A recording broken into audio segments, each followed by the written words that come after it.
আসসালামু আলাইকুম রহমতুল্লাহি ওয়া বারাকাতুহু।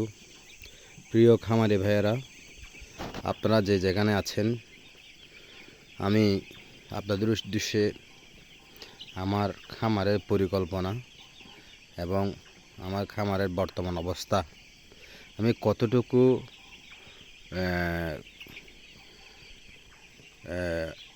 যে খামারের যে অবস্থান, তার অবস্থান কতটুকু ঠিক করতে পেরেছি, আসলে কি আমি সুন্দর করে বোর্ডিং ব্যবস্থা থেকে শুরু করে মুরগি যে একটা সুন্দর ব্যবস্থাপনা, ও ব্যবস্থাপনায় আমি আছি কি না, এটা আমি নিজেও জানি না।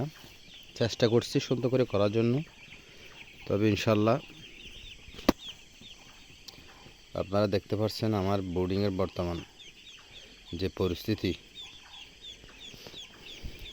7 দিন চলতেছে, এখনও পর্যন্ত মুরগির নাভি না পারার কারণে আমি একটু ডিপ্রেশন আছি। কয়দিনের ভিতর নাভি পড়ে সেটা আমি কিন্তু নতুন খামার হিসেবে পর্যাপ্ত জানি না। আপনাদের জানা থাকলে আমাকে একটু বলবেন, এবং যারা খামারের সাথে জড়িত আছেন তাদের যে অভিজ্ঞতা সেটা আমাকে শেয়ার করবেন, আমি যাতে এই আপনাদের অভিজ্ঞতাকে কাজে লাগিয়ে সুন্দর পরিকল্পনা ভিত্তিক একটা সুন্দর খামারি যে হতে পারি, সেটার জন্য আমার জন্য দোয়া করবেন সবাই।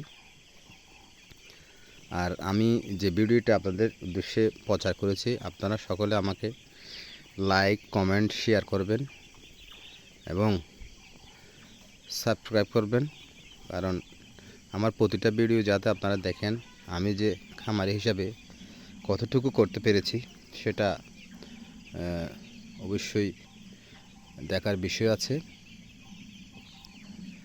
ইনশাল্লাহ আজকের এই ভিডিও আপনাদের সবার উদ্দেশ্য করলাম। সবাই ভালো থাকবেন, সুস্থ থাকবেন, এই কামনা করে আমার ভিডিও এই পর্যন্ত শেষ করলাম। খুদা হাফেজ।